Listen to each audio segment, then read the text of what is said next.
आज किसी शहर सिटी में चले जाइए, सबसे ज्यादा अगर दुर्गति किसी की है तो गौ माता की है।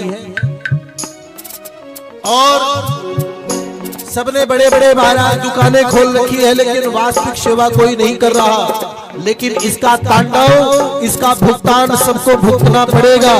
और शास्त्र कह रहा है, वेद कह रहा है, और ज्योतिष सर्वसंग्रह कह रही है, कब तक? सिर्फ 2030 के बीच में। जिन्होंने गौ को नहीं समझा उनका उद्धार नहीं होगा। कैसे होगा? आप बड़े सेवक हो क्या? सेवक नहीं हो, लेकिन याद रखना 5 गौएं हैं मेरे घर में देसी गाय की, और तुम एक एक ही रख लो, तभी तो तुम गौ सेवक हो। वरना उसको लेक्चर देने का भी अधिकार नहीं है जो गौ सेवा नहीं करता या नहीं रख सकता। गाय अगर नहीं है तो कम से कम अरे तुम गौशाला में जाके गोद ले लो भैया, तुम्हारी समर्था नहीं है तो। वरना गौ पर बोलना भी बेकार है उन लोगों के लिए जो महाराज सेवा करने में समर्थमान नहीं है। यहाँ पर गाय कह रही है कि जब हमें बांध करके ट्रकों में भर करके लेके जाते हैं, और बड़े जवान आजकल भारत के बच्चे एक दूसरे के महाराज पूरक बन करके रक्षा भी कर रहे हैं, लेकिन उनकी हेल्प करने वाले कोई नहीं है। ना कोई बड़ा अधिकारी, ना कोई बड़ा आदमी, कोई उनकी हेल्प नहीं करता। देखो कितने बच्चे आज महाराज कुर्बान हो रहे हैं गऊ के लिए भी, और हमारे हिंदू सनातनियों के बीच में भी लोग कुछ पैसे के लिए गऊ को बेच रहे हैं। ट्रक भर भर करके जाते हैं, गऊओं को उल्टा हाथों पर लटका दिया जाता है। उसके बाद में महाराज उनके ऊपर बहुत उबलता हुआ पानी डाला जाता है जब तक, और फिर चाबुक से पीटा जाता है, और तब तक पीटा जाता है जब तक उनकी हड्डी और मांस अलग ना हो जाए। ये पूर्ण सत्य बात है। तब वो चिल्लाती हुई कहती है, कन्हैया एक बार और ग्वाला बन करके आ जा, या हमें ले जा। कन्हैया कहते ले जाऊंगा, पर धीरे धीरे ले जाऊंगा। कहाँ बची है भारत नस्ल की गाय? बची है क्या? बताओ कोई। 2 किलो घी लेना हो ना गाय का हवन के लिए, महाराज पूरे गांव में घुमाओ, आप घी नहीं मिलेगा। और बात जब भी उठे तो कहते हिंदू राष्ट्र बन के रहेगा। बिना गाय के हिंदू राष्ट्र नहीं बन सकता। इसलिए मेरी प्रार्थना है, गऊ की सेवा जरूर कीजिए। हम लोगों ने मात्र गऊ को नहीं, इस धरती को भी बंजर करने में कमी नहीं छोड़ी। गोदोहन का मतलब क्या होता है? गोदोहन का मतलब पता है क्या होता है? मतलब 4 थन होते हैं कि गोदोहन मतलब 2 का हनन हम कर रहे हैं। 2 गौ माता तेरे बछड़े के लिए छोड़ रहे हैं। लेकिन इंसान इतना आविष्कारी हो गया है, अब तो मशीनें ऐसी आ गई कि महाराज लगाया, फिट किया, बटन दबाया, इतना भी नहीं छोड़ते। जो ये विज्ञान आज ज्यादा रुचि बढ़ा रहा है ना, विज्ञान ने जिस दिन से धर्म छोड़ा है तब से इंसान के मरण का कारण भी विज्ञान बनेगा। क्या कारण है? आज अनेक देशों में महाराज परमाणु बम तैयार कर रखे हैं। किस लिए है? जो चीज बनी है वो एक दिन खत्म होगी। जिस दिन खत्म होगी उस दिन बहुतों को लेकर के मरेगी। भगवान नहीं मारेंगे, इंसान खुद ही अपने आप अपने कर्मों से मर जाएगा। क्यों? क्योंकि प्रत्येक मंच पर जाकर के देख लो, मात्र प्रचार खूब धमाधम होती है, लेकिन वास्तविक सच्चाई को फॉलो कोई नहीं करता। आप में से कितनी माताओं ने संकल्प लिया कि हम रोज 1 रोटी 1 रुपया निकालेंगे? ये मुहिम चलती। हम हमारे घर से रोज 10 रुपए के धर्म के निकलने चाहिए। कोई सोचता है? नहीं सोचता। यूं ही पंडाल लगेंगे, तालियां बजेगी, फिर पुनः महाराज छोड़ करके चले जाएंगे। 7 दिन पूरे हो गए, अपने अपने घर काम लग गए। लेकिन यहाँ हम किस लिए 7 दिन लगा रहे हैं? कि आपके घर से कम 10 रुपए धर्म के रोज निकले, 5 रुपए रोज निकले। जिन माताओं को 3000 रुपए पेंशन मिलती है, यानी 100 रुपए सरकार की तरफ से रोज मिलते हैं, और अगर वो 10 रुपए भी 100 रुपए में से नहीं लगा रही, अफसोस की बात क्यों है? परिवार को देंगी, बेटों को देंगी, पोतों को देंगी, बहुओं को देंगी, सबको देंगी, पर गौ माता को धर्म पे अठन्नी नहीं लगाएगी। क्यों? उनसे काम लेना है। भैया याद रखना, जब मर जाओगी बहुएं आएगी, महाराज जोर जोर से रोएंगी, लेकिन चारों तरफ यूं देखेंगी कि कोई देख तो नहीं रहा। अब अड़ोस पड़ोस अगल बगल वाली जो रिश्तेदार सगा संबंधी आएंगी, वो एक दूसरी सास कहेगी बहू को, कहे देख माँ सास को ऐसे रो रही है जैसे माँ को रो रही है, देख कैसे रो रही है, छाती पीट पीट के उसके ऊपर बैठ करके रो रही है। वो कहेगी माँ रो नहीं रही, बोले तो वो चेक करने गई है, कोई कान में नाक में कोई गले में पीला रह तो नहीं रह गया, झपट्टा मार के ले जाएगी वापस। रोता कोई किसी को नहीं है मेरी माँ, 10 रुपए गऊ का ग्रास बन करके जाएगा, यही आपके काम आएगा। बाकी कोरोना काल में 5-5 बेटा थे जिन लोगों के, वो पिता को दाग संस्कार नहीं कर सके, पैकिंग करके लेके गए थे, एम्बुलेंस आई थी बाप को लेके गई थी, मौत ने ऐसा तांडव रखा कि लेडीज को भेज दिया, बापू को भेजा और माँ पैक होकर के आ गई, बोले ये तो हमारी नहीं है। लाशों को पहचानना मना कर दिया गया था, वो जमाना था। और 2030 तक अंक गणित शास्त्र ज्योतिष कहता है, जो लोग जितना भी धर्म की आड़ में कुकर्म कर रहे हैं सबका हिसाब किताब करेंगे मेरे राम जी।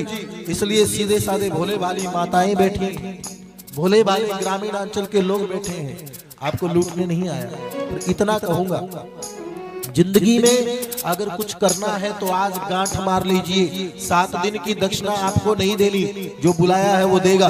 आप तो एक काम कर लेना, आप अपने घर से एक संकल्प ले कि आपके घर से 10 रुपए रोज धर्म के निकालने शुरू कर दो। आपके घरों में अगर कोई दुकान करता है, कोई भी व्यापार है, तो सबसे पहले जो इनकम है, जैसे घर में पहली रोटी किसकी होती है, गाय की होती है, वैसे ही पहले धन भी आप निकालना शुरू कर दो। यहाँ पर नजदीक में गांव है पतली डाबर, आज से 8-9 साल पहले हमारी कथा थी। उस समय महाराज बिश्नोई समाज का घर है, मुझे ज्यादा नाम स्मृति याद नहीं,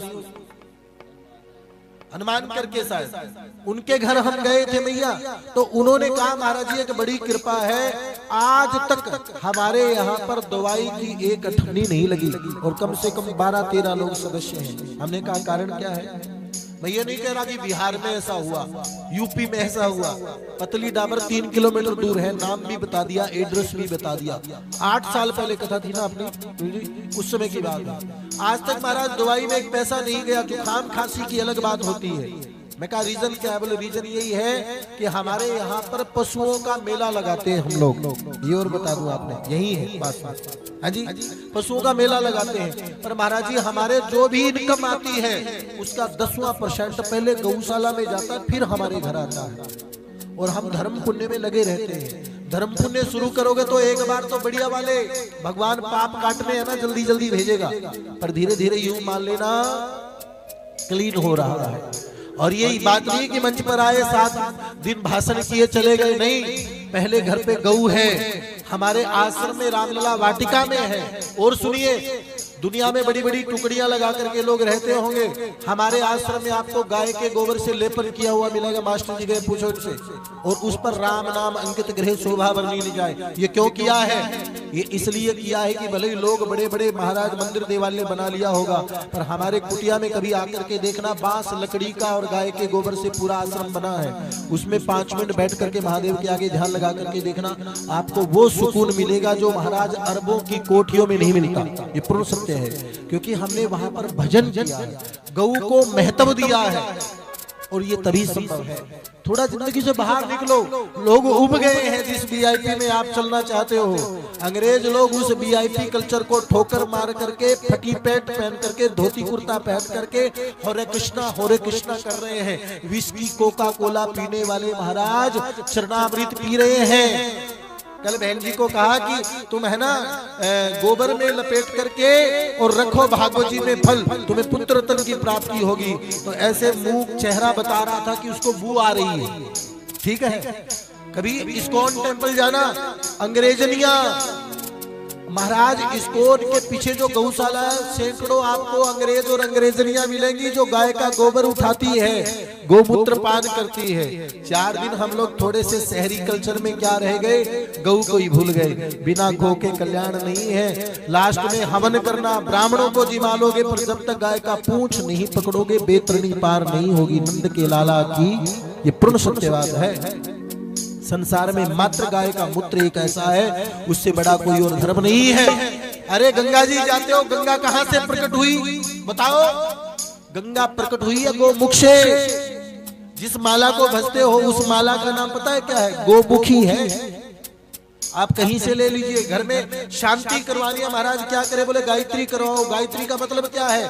गाय प्लस त्री, प्रातः काल, मध्य काल, सायकाल, त्रिकाल गौ को प्रणाम स्पर्श करने से महाराज गायत्री जप का पुण्य मिलता है। घर पे बिठा करके ब्राह्मण संतों को, घर पे महाराज किसी भी पाठी को बिठा करके पाठ करवा रहे हो, दरबार पर जब गाय आती है तो लाठी उठा के मारते हो। कल हम लोग यहाँ कथा करे थे, वहां एक गाय और बछड़ा आया, हमें दिख गया, सबकी जय जयकार हो रही थी। उसको दो बच्चे थे, उन्होंने भगाया। हमारे मन में फील हुआ, हमने धीरे से बहन जी को बुलाया, धीरे से 2 केले दिए कि बहन जी उस गाय और बछड़े को दे आओ। वो दरबार पर आ रहे थे, उनको वापस भेज दिया। मुझे पता नहीं वो दे के आई थी कि नहीं दे के आई थी। है क्या यहाँ पर? किसको दिए थे? हाँ, कि हम लोग पता है क्या है, जो बढ़िया सिस्टम दिखता है बोले ये ठीक है, ये धर्म है। वो धर्म नहीं है। धर्म को सीखो। मंगलवार के दिन, पूर्णिमा के दिन हमारे 200 बंदर हैं हमारे पास में। लोग आके खूब बंदरों को डालते हैं। बाकी के दिन बंदर मुझे देखते हैं, मैं बंदरों को देखता हूँ। क्यों? बोले धर्म तो मंगलवार पूर्णिमा को होता है, बाकी के दिन भैया। अरे तुम भले ही रोज शाही पनीर मत खिलाओ, मंगलवार के दिन शाही पनीर खिलाओगे और बाद में 7 दिन भूखा रखोगे, कहाँ का धर्म है?